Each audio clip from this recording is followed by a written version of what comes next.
Саламатсыздар ма, құрметті ата-аналар. Міне жазғы демалыстар аяқталып, 2021-2022 оқу жылының басталуының алдында отырмыз. Дәстүрлі түрде сіздермен бірінші ата-ана жиналысын өткізуді ұйымдастырып отырмыз. Құрметті ата-аналар, бүгінгі біздің қарайтын мәселелеріміз: бірінші мәселе мектептің жаңа оқу жылына дайындығы, мектеп директоры жаңа заңы, мектептің ішкі тәртіп ережесін сақтау туралы директордың тәрбиешілеріне қалалар сайын мектепке жол акциясының барысы, әлеуметтік педагог маманы айту, оқушылардың оқумен қамту туралы мектептік кітапханашы серікбаева қайда, жаңа оқу жылының ерекшелігі туралы директордың оқушының орынбасары осының қадиша сіздерге таныстыратын болады. Және соңғы сұрақта арналған мәселелер жүзеге сұрақтарымызға жауап ұйымдастыратын боламыз. Осы күн тәртібінде бүгінгі ата-ана жиналысын өткізетін боламыз. Құрметті ата-аналар, енді бірінші мәселемізде мектептің дайындығы дегенде біздің қазір мектеп толық балаларды дайындауға дайын. Өйткені ағымдағы жұмыстарды, жөндеу жұмыстарын жүргізіп, кабинеттердің бәрі дайын, кіреберістердің бәрі дайын. Жалпы мен бұл ерекшелігін білесіздер, пандемия жағдайында оқу процесін ұйымдастыру, біз биыл емес, былтырғы жылы осы жағдайда жұмыс жасағанбыз. Сіздер білесіздер, бірнеше есіктен, сыртқы есіктен балаларды кіргізіп, қауіпсіздікті қамтамасыз ету үшін әр баланы, әр сыныпты өз сыныбында отыруды қамтамасыз ету жұмыстарын былтырғы жылда жүргізгенбіз. Былтырғы жылда да дәстүр бойынша біздер биылғы жылда бастауышты 3 есіктен, ал мына үлкен корпуста ол жерде 4 есіктен кіріп оқу процесін ұйымдастыратын боламыз. Былтырғы жылдарда әр сынып өзінің класында отырады. Ол класста, ол сыныпта басқа сыныпта оқымайтындай жағдай жасаймыз. Бір сынып, бір кабинет деген принципті ұстанатын боламыз. Енді қауіпсіздік жағдайына келсек, балалар бәрін бізде қазір тепловизорлар бар, мектептегі температураларын өлшеп, әр баланы әр кабинеттерге кіргізетін боламыз. Сондықтан баланың қауіпсіздігі мәселесін қамтамасыз етуге мектеп дайын. Былтырғы жылдардай ата-аналар мектеп ауласына кіре алмайды.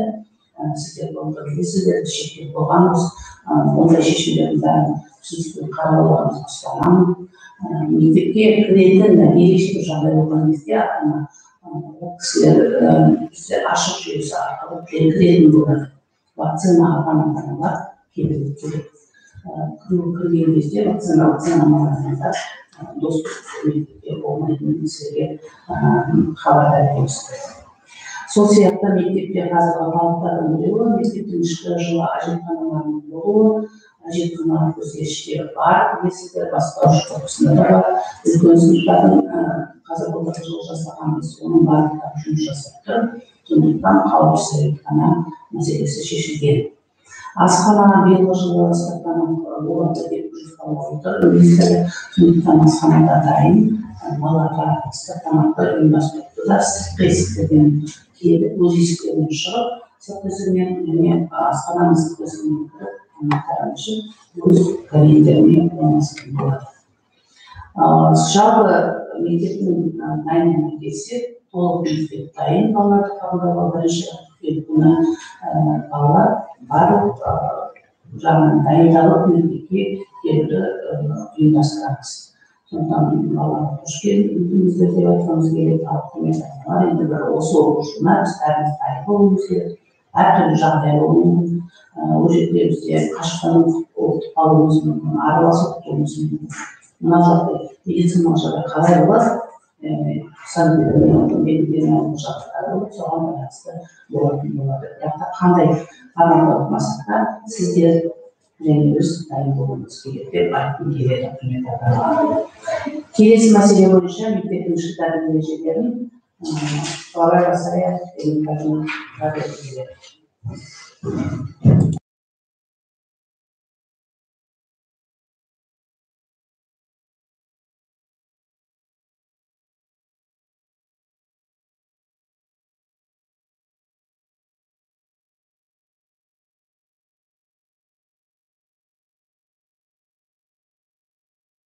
Саламатсыздар ма, құрметті ата-аналар.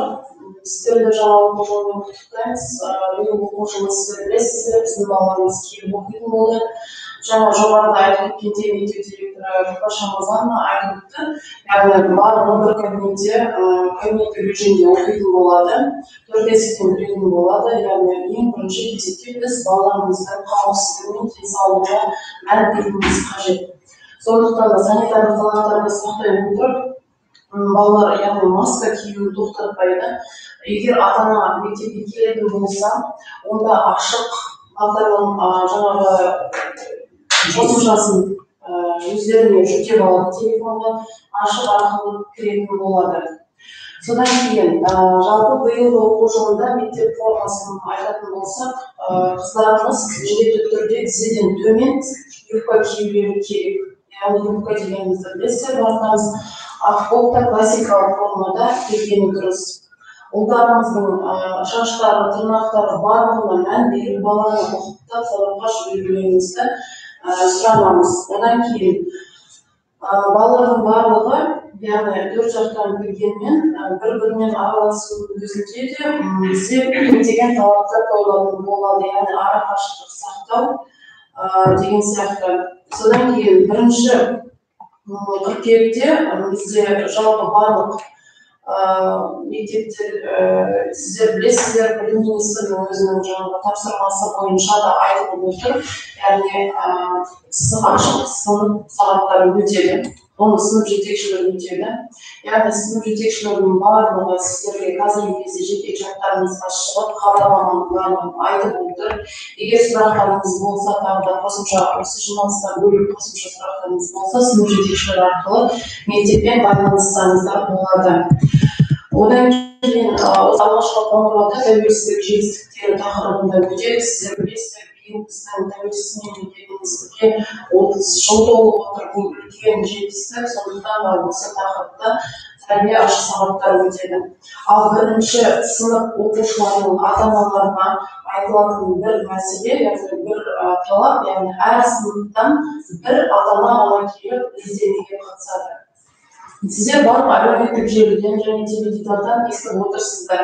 Яғни биылғы жылы бірінші сынып оқушыларына өте қуанышты жаңалығымыз бар. Яғни бұл жерде әліппе оқуға келеді. Осы әліппені әр балаға салтанатты түрде табыстау лездемесі өтеді.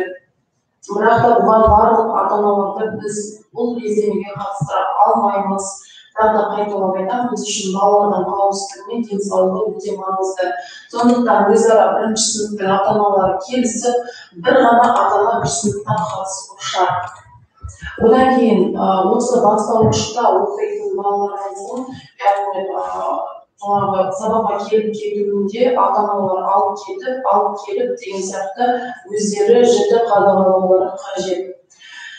Содан кейін біздің балаларымыздың яғни тәрбиесі, құқығы барлығына жіті мән берілетін болады. Ешқандай тәртіп бұзушылыққа жол бермеу үшін балаларымызды алдын ала мектепке дайындап, олардың мектепке деген жігерлендіріп, білім алуға және көптеген балалармен бір-бірімен коммуникабельно сөйлесіп, бір-бірлерімен жақсы қарым-қатынаста болуына, ұрыспай жанжалдаспауына қазірден бастап отбасында өздеріңіздің ата-ана ретінде тәрбиелеріңізді тағы да жалғастыра отырып балаларға көптеген өздеріңіздің кеңестеріңізді айтып, мектептегі барлық тәртіпке сәйкес, барлық ішкі ережеге сәйкес оқушының мектептегі ережесіне сәйкес жүруіне ата-аналар тағы да түсініктеме жұмыстарын жүргізсеңіздер. Одан кейін қазіргі кезде осы форма мәселесінде де көптеген сұрақтар туындап жатыр ата-аналар тарапынан. Яғни міндетті емес па деген сияқты, бірақ та сіздер білесіздер, баланың классикалық түрде киініп келуі ол баланың сабаққа деген бірінші қатынасын білдіреді. Және бала өзінің сырт киіміне қарай, келбетіне қарай оқып жатқан несінде сыныбында егер сырт келбеті дұрыс болатын болса, ол оның қайда білім алуына зейінін аша түседі. Келесі сөз кезегі мектебіміздің әлеуметтік педагогы Нұрманбай сіздерге осы мектепке байланысты тақырыппен, мектепке жол тақырыбына байланысты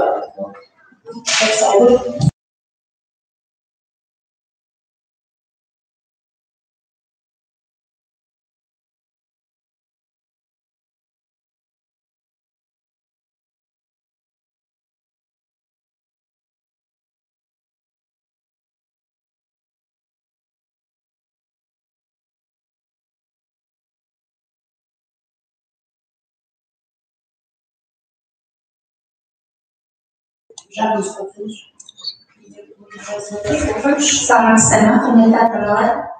2021-2022 оқу жылында мектеп-гимназиясында мектепке жол менің ата-мекенім акциясы ұйымдастырылып, жоспары бекітілді.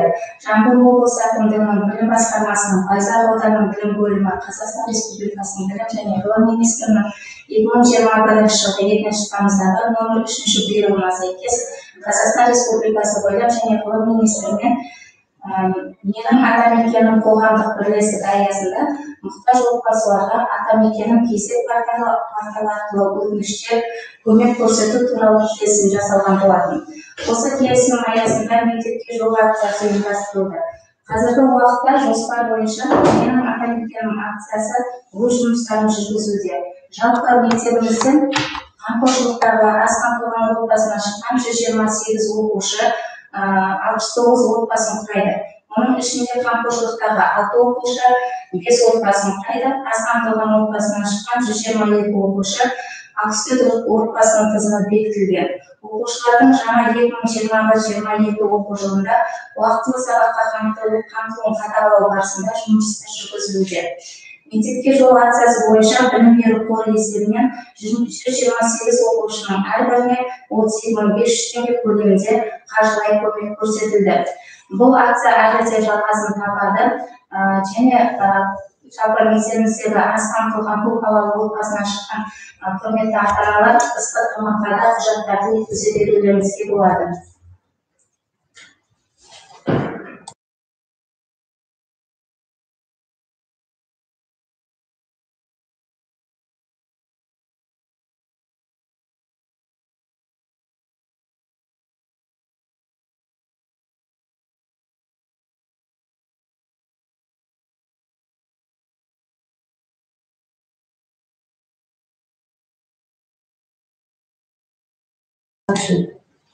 Сәлеметсіздер, құрметті ата-аналар.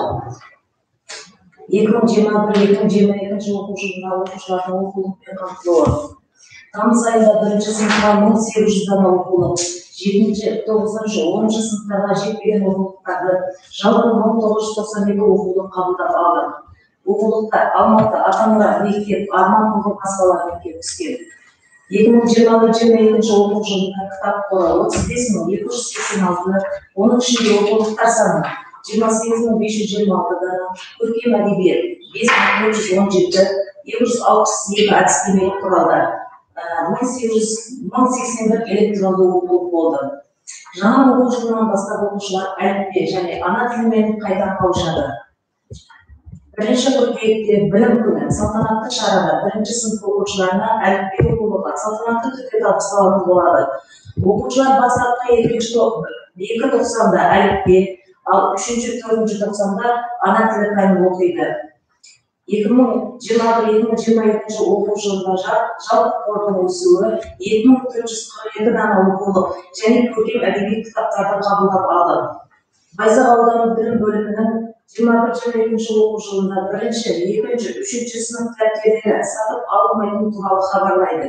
Яғни, ата-аналарға арнаулы қаражаты болмаған жағдайда басқа дәптерлерді пайдалануға болады. 1-ші, 2-ші, 3-ші сыныптардың дәптерлері сатып алынбаған, Байзақ ауданы білім бөліміне қаражат жеткіліксіз болғандықтан сатып алынбаған туралы хабарлар жай дәптерлерді қолдануға болады. Бірінші кезеңде көп балалы және жағдайы төмен отбасы 100% кітаппен қамтылған. Құрметті ата-аналар, біз жетпеген оқулықтарды 5-ші қыркүйекке дейін 100% қамтамасыз етеміз. Жетпеген оқулықтарды басқа мектептерде фактура арқылы сынып жетекшілер тарапынан айтып тарататын боламыз. Түсінікпен қарап, сабырлық танытып, сынып жетекшілігіне хабарласып тұрсаңыздар болады. Сұрақтарыңыз болса? Аяғында жауап береміз.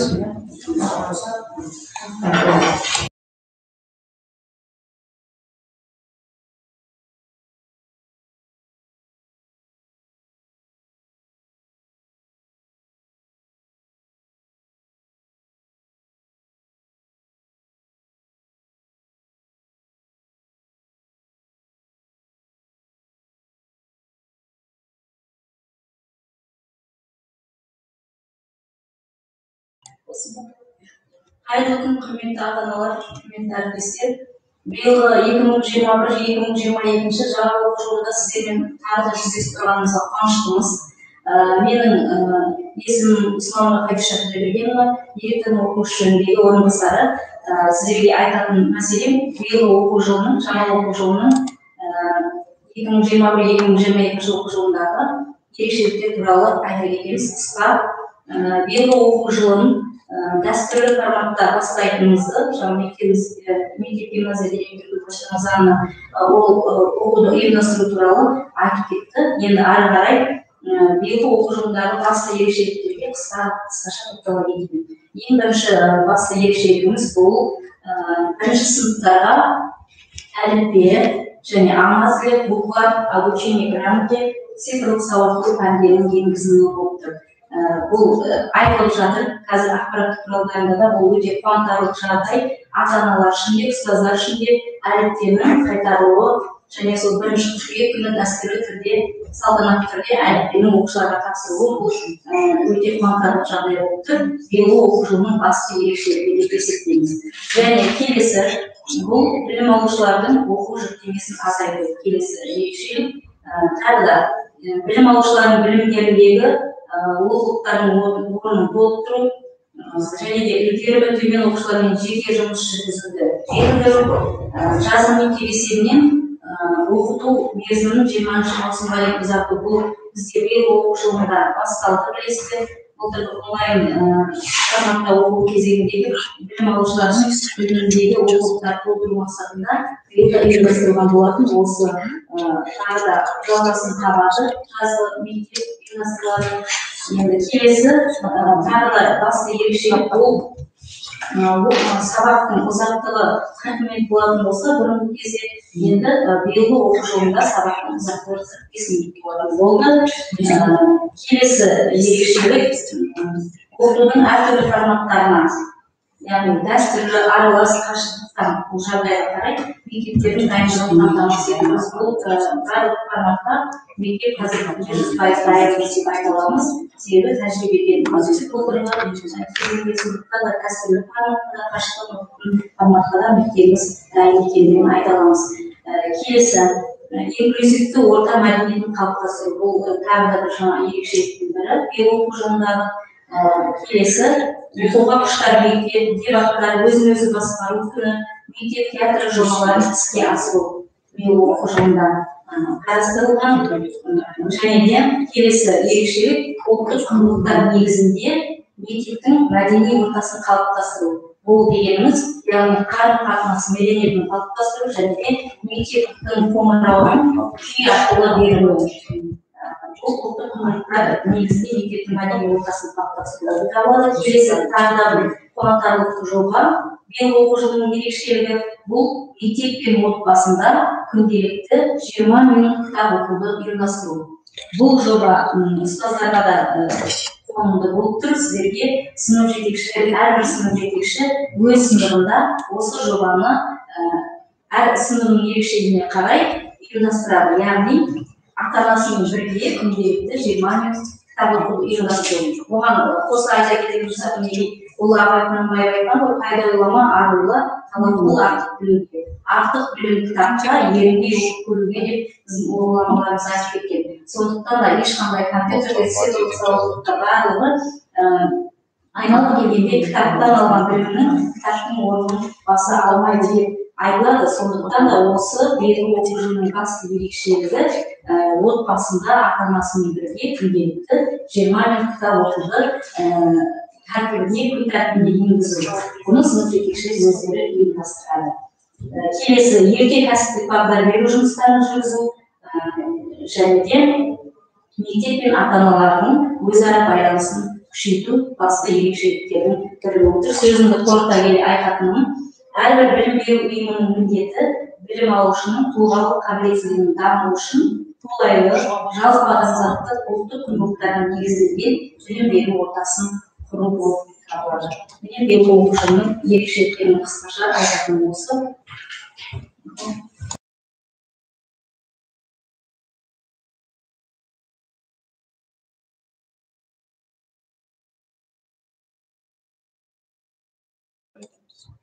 Құрметті ата-аналар, естіліп жатыр ма? Тербеліңіз. Кешеден бері техникалық кішкене қиындықтар болып тұр. Интернеттің жылдамдығы азайды, сондықтан естілмеуі де мүмкін кішкене. Мына жерде бірнеше сұрақтар қойылған екен. 2-тоқсанда онлайнда өтеміз бе деген сұрақ қойылған. Ол мәселе бойынша әлі ешкім білмейді. Енді әлеуметтік желіде сондай әңгімелер жүріп жатыр. Бірақ та оны мен ойлаймын ешкім дәл айта алмайды. Бірақ та мен сіздерге айтқандай, біз әрқашан да дайынбыз. Қашықтан оқытуға да, дәстүрлі оқытуға да, сіздер де дайын деп ойлаймыз. Қазір соңғы жылы сіздер үйрендіңіздер, жағдай көп өзгеріп тұрады. Сол жағдайдың өзгеруіне әрқашан да дайын болуымыз керек. Сондықтан дәстүрлі қашықтан оқытуға жағдайда да былтырғыдай бәрін ұйымдастырамыз. Бірақ та кейбір отбасылар қиын жағдайлар болып, интернет жоқ болып, сондай мәселелер болды. Мен ойлаймын, ата-аналар бұған да өздері кішкене дайындалды. Ертең күні осылар онлайн болып қалса, біз дайынбыз ба жоқ па деген мәселемен айналысты деп ойлаймын. Мектепте соған дайын болып отыр. Екінші бір мәселе, Ата-аналар деген кісі әжетхана туралы сұрақ қойған. Әжетхана дайын мәселесі шешесіздер ме деп. Мен түсінбедім бұл сұрақты, өйткені әжетхана мәселесі шешілмеді деп кім айтты сіздерге? Әжетхананы керек көріңіз, содан кейін бүйтеміз, сөйтеміз деген әңгімелерді айтпайды. Әжетхана бастауыштарда, үлкен корпустарда жұмыс жасап тұр. Соңғы 4-ші тоқсанда оқыған кезде оның балалар пайдалануын қазір қадамында жасап тұр. Көзіңіз жеткізгіңіз келсе келіп көріңіз. Келесі сұрақ, оқушыларға вакцина саламыз. Оқушыларға вакцина салу туралы мәселені қазір әлемде көтеріп жатыр, ол мәселені әлемде зерттеулер жүріп жатыр. Қазір Израиль мемлекеті балаларға вакцина салып білесіздер. Қазақстан да осы әлемдегі мәселелермен айналысып жатыр. Енді мен сіздерге қазір айта алмаймын, вакцина жасайды, жасамайды деп. Бірақ та мәселе әлемде көтеріп жатқанын білесіздер ол мәселе. Қазақстанда содан сырт қалмайтын шығар деп ойлаймын. Ол мәселеде көтерілетін сияқты болып тұр. Бірақ та мен оған ешқандай нақты жауап бере алмаймын. Так, келесі сұрақ. Так, басқа сұрақтар жоқ, бірақ сұрақтар қойса, біз тағы да 2 минутте күтеміз деп айтыңыз. Тағы да 2 минутте күтеміз. Құрметті ата-аналар, тағы да сұрақтарыңыз бар болса, сіздер қойсаңыздар болады. Және осы ютубта ссылкада ата-аналар қолдары босаған кезде жиналысты көріп, сұрақтары бар болса, жазып отырса, біз сұрақтарға жауап беруге дайынбыз. Жалпы оқу жылының басында біз жұмыстамыз. Сұрақ мәселелеріміз туындаса, мектепке сауал қойсаңыздар болады. Бізде ата-аналардың комитеттің төрайымы да бар, сол кісілер сұрақ қойсаңыздар болады. Жалпы біз сіздермен оқушы, ата-ана, мұғалім осы осы процесті ұйымдастыруға жауаптымыз. Сондықтан сіздер тарапыңыздан сұрақтар әлде ұсыныстар болып жатса, мектеп оны тыңдауға дайын. Сіздер мектепте сайт бар, директорымыздың чаты бар, сол жерге жазсаңыздар болады. Сол мәселелерді шешуге болады деп ойлаймын. Келесі сұрақ. Егер вакцина салатын болса, менің балам онлайн оқуға құқығы бар ма дейді. Егер вакцина салса, мен балам онлайн оқуға бар ма дейді. Вакцинаны онлайн оқымас үшін салады. Өйткені вакцина салғаннан кейін қауіпсізденді деп саналады. Сондықтан онда ол кісі нағыз мектепке келіп дәстүрлі оқуға қосуға. Ал салмаған адам онлайн отыру керек деген сияқты логика болады бұл жерде. Өйткені адамдармен қарым-қатынасқа азайту үшін істелінеді. Сондықтан вакцина салған оқушылар дәстүрлі оқыту жалпы бұл мәселенің барлықтары әлемдегі талданып мәселесі де күнделікті теледидарды, әлеуметтік желілерді көріп отырсыздар, саясаттың желісі қайда болып жатқанын көріп отырсыздар. Бірақ та бізге ондай нақты жауаптар ешкім беріп жатпаған емессіздер. Келесі сұрақ. АСП алмайтын оқушылар тамақ іше ала ма дейді? АСП алмайтын оқушылар әлеуметтік педагогтар бар, ол кісілерге келеді, тіркеледі, сосын ол кісілер активті жасайды, жағдайы расында да өте нашар төмен балаға тамақ қажет болған жағдайда ол кісілер қайырымдылықтың арқасынан ұйымдастыруға тырысамыз. Бірақ та ол жерде жеке бір әлеуметтік бюджеттен ақша бөлінген ол кісілерге сондай болады екен деп сіздер ойламаңыздар. Бізде көп жағдайда кәсіпкер бар, ыстық тамаққа қамтамасыз ететін. Солар өз есебінен бір 10-15 балаға ыстық тамақ береді. Сол арқылы оны шешеміз. Ал мемлекеттің тарапынан тек қана АСП алатын кісілерге ғана ыстық тамақ ақша береді. Қазірден өтініш жазып, онлайн оқуға өтсек бола ма дейді? Қазіргі мемлекеттің келген соңғы нормативтік құжаттарында онлайн оқуға рұқсат берілмеген. Ондай рұқсатнама жоқ. Былтыр естеріңізде 34-ші тоқсанда ата-ананың қалауы бойынша онлайн оқысын, дәстүрлі оқысын деген ұсыныс болған. Қазіргі нормативтік құжаттарда оны беріп тұрған жоқ, ондай рұқсат беріп тұрған жоқ. Сондықтан оқу жылының басын балалардың дәстүрлі бастағаны дұрыс. Жалпы сіздер ойлайсыздар, мектепке келсе бала ауырып қалды деп, мен мектепке келіп ауырып қалған бір сондай жағдай көрген жоқ, 34-90 бірге оқыдық. Жалпы сіздердің балаларыңыздарда вакуумда отырған жоқ, сіздер қонаққа барасыздар, баланы көшеге жібересіздер, ол жерде де адамдармен қарым-қатынасқа түседі. Ал мектепке келгенде қайта біз кварц жасап, күнделікті хлоркамен бәрі жерлерді жуып, тазалап, санитарлық нормаларды сақтап, ондай қауіпсіздікті көбейтпейміз деп ойлаймын. 25 бала күнделікті кездесіп, күнделікті ал естіп, бір бала сол сыныптан ауырып қалған жағдайда толық қарсылық онлайнға кетеді деген сондай шешім бар. Сондықтан қазір ата-ананың қалауы бойынша онлайн режимге ауысу деген жоқ. Ал отбасында ауырып қалса, ол жерде шектеулер бар білесіздер ғой, 14 күнге онлайнға кетеді оқушы. Отбасындағы адамдар ауырып қалған жағдайда, сыныпта ауырып қалған бала өзі ауырып қалса, онда сынып онлайнға кетеді. Тек қана осы жағдайда айтып отыр. Но қайтып қалған ештеңе жоқ, күнделікті жағдай өзгеріп тұр. Сондықтан шешім қалай келеді, рұқсат қалай беріледі. Біз тек қана заң аясында жұмыс істейміз, жоғары тұрған бізде ұйымдар бар, солардың шешімдерін ойлаймыз. Келесі. Вакцина алмаған бала мектепке бара алмай ма сонда дейді? Құрметті ата-аналар, вакцина алатын алмайтын демей тұрғанда, енді вакцина алмаған бала келеді ме, келмейді ме деген сұрақ, ол енді өте ерте сұрақ деп айтылады. Сосын менің бір ғана балам бар, жалғыз басты анамын, маған көмек көрсетіле ме дейді? Жалғыз басты анамын, бір ғана балам бар, маған көмек көрсетіле ме деген сұрақ қойған ата-ана, әлеуметтік педагогқа келіңіз, сіздің жағдайыңызды қараймыз. Жалпы бір бала деген бұл көп балалы отбасына да жатпайды.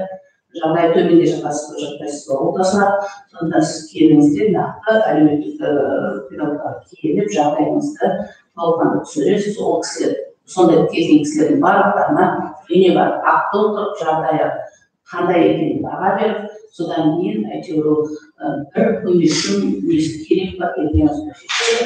Бұл кезде білетін боласыз, қандай сіз категорияға жатасыз, сізге қандай көмек беру керек. Біздің апамыз карантинде болған, контакт болғанбыз негізі дейді. Сондай нелі, бірақ ол сұрақ емес, енді комментарий ретінде жазып жатыр. Сосын болды, басқа сұрақтар жоқ, аяқталды. Мысалы, контактта болды, сөйтіп деген кісілер сіздер білесіздер, ондай шешім бізде сіздің келеді. біздер медик тарап келеді сізден осындай оқушылар бізге оқшаулауда 14 күн карантинда деген шешімді алып келеді. Сіздің тарапынан сіздер білесіздер, біреу ауырып қалса, ол кісілер сол үйді есепке алатынын, содан кейін ол шешімді мектепке түсіреді. Біреу ауырып қалса, ол бізде медицаның тарапынан полиция медсестан келеді, осы кісілер оқшаулауда деп. Соның негізінде біз берушілар ол кісіні онлайнға жібереміз. Сондай өздерінің нақты официальный жолдары бар. Ал мен ауырып қалдым, мен анам ауырып қалып еді деген мәселе бойынша біз ондай онлайнға жіберу мәселелерін шешпейміз. Яғни контактта болса, бізге жіберіле ма дейді, мектепке жіберіле бере ма? Контактта болғанда біз официально бізден сізден келсе, сол контактный ол кісі ограничение кетті деп келеді өзі официально. Сол кезде ғана біз оны сөйтіп шешеміз. Ал сондай ограничение болып керек екенін, бірақ сіз тарапынан келмесе, онда өздеріңіз поликлиника, өздеріңіздің медбикелеріңізге, врачтарыңызға хабарласып, осындай мәселелер неге бізді шетелге жіберген жоқ, сол жақтан айтасыздар. Сол кезде ол кісілерден бізде официально келеді, ол кісілер шетелге береді. Келесі сұрақ, кітап мәселесі не болып жатыр, сатып аламыз ба дейді. Оқулық мәселесіне келген кезде құрметті адамдар, библиотека бар, сондай сөз бергеніміз білесіздер, неге ол өйткені бір маңызды мәселелердің біреуі. Жылдың басында кітап мәселесіне келгенде бізде нулевой класс деген бар, 6 класс сынып, мектеп даярлық сыныбында, бұл жерде оқулықтар жоқ, сол жерде ата-аналар сатып алады. Сол мәселе шешілмеген мәселе болды, қаншалық көтеріп келе жатқан жылда ата-аналар мәселе бар. Ал қалған сыныптарға, 1 мен 11-дің арасындағы сыныптарға оқулықты қамтамасыз етеміз. Қазір кейбір сыныптарда оқулықтар жетіспейтін жағдай бар. Бірақ сол мәселелерді сентябрь айының ішінде библиотекалар шешеді.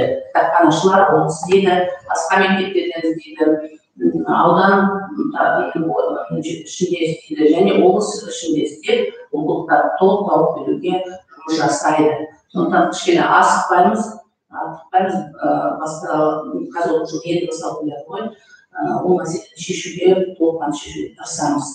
Сіздер білесіздер, бір сыныптар мысалы 5-ші класстар келеді, олар саны бойынша былтырғы сыныптан көбірек болады, сөйтіп толық жетпей қалады.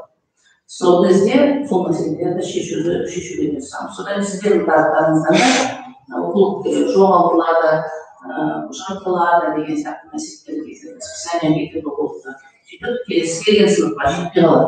Сондықтан оқулық біз неғұрлым құртты ұстасақ, соғұрлым оқулық әлі жететін болады. Ол мәселесін шешеміз. Кітап негізі жеткілікті ма дейді, енді сол сұрақ қой. Оқулық негізі жеткілікті, бірақ кейбір сыныптың параллельдарында жетпейтін оқулықтар бар. Сөйтсе қазір оқулық алыңыздар, жетпейтін оқулықтар бар екенін, ондай проблема бар. Бірақ та оны шешуге тырысамыз. Так. Қазір не дейді? Даярлық сыныпқа баратын оқушыларға кітап сатып алады екенбіз дейді. 20 мыңға дейін бағасы сол кішкене арзандау болмай ма екен дейді. Жаңа айтым ғой, 6 жасар мектепке дейін даярлықта. Енді мемлекет тарапынан осы мәселе шешімге келе жатыр. Оны ата-аналар да жазды, желілерде де жазды.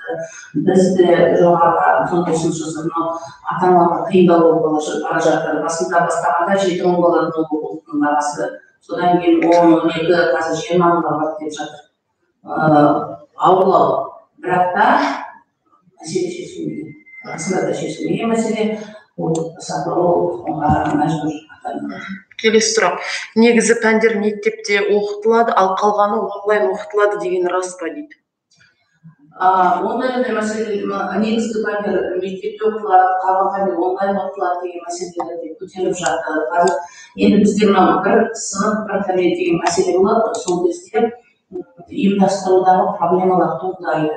Өйткені бір сынып бір кабинетте отырады, ана сабақтар, кейбір сабақтар сыймай қалуы мүмкін. Биылғы жылы 6 күндік жоспарда жұмыс істеуіміз мүмкін. Өйткені 6 күн істемесек, кейбір пәндер сыймай қалатын сияқты болып жатыр. Кейбір мектептер 3 ауысымдық оқуға ал сол платанда жүріп болып жатыр. Бізде содан кейін бөлінетін пәндер бар. Бөлінетін пәндердің проблемалары бар бізде. Сол мәселелер шешілмеген жағдайда кейбір пәндер онлайнға өтуіне мүмкін, аралас форматта болуы мүмкін. Жаңа біз оқыған кезде министрліктің жеткенінде бізде аралас формат болуы мүмкін. То есть қашықтан және дәстүрлі. Ол мектептің жағдайына байланысты. Мысалы біз өте оқушысы көп мектептерде жатамыз, өзіміздің проектімізден асып кетіп тұратын балалар. Бізде 1500 бала оқу керек, бізде қазір 1750 бала оқиды. Сондықтан кейбір мәселелер, кабинет жетіспеушілік мәселелер туындағанда бізде аралас оқуда болуы мүмкін. Біз вакцина балаларға салдырмаймыз, үгіттеудің қажеті жоқ дейді. Біз сіздерді қазір вакцина салдырып үгіттеп жатқан жоқпыз, ата-аналар салдырмаймыз деп алдын ала айтпаңыздар. Өйткені біз қазір вакцина салдырып, біз әлемде сол мәселе көтеріліп келе жатады. Қазақстан да ол мәселені көтеру мүмкін деп айтты. Ал қазір ол мәселе туындап жатқан жоқ, алдын ала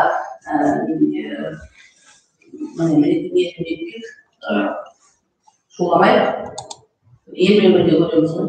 Қиыншылықты да, жетістікті, жақсылықты да. Құрметті ата-аналар, сұрақтарыңызға рахмет. Әрбір сұрақтармен жауап жатарсыздар. Оқу жылымыз құтты болсын, жаңа оқу жылында аман болады. Ең бастысы күнде сұрайтынымыз ол бала-шағаның аман болсын, ауырмасын, жақсы білім алсын дейміз. Ата-аналар сіздер де аман болыңыздар. Барлық проблемаларда, барлық қиындықтарды бірге жеңе білейік. Сау болыңыздар.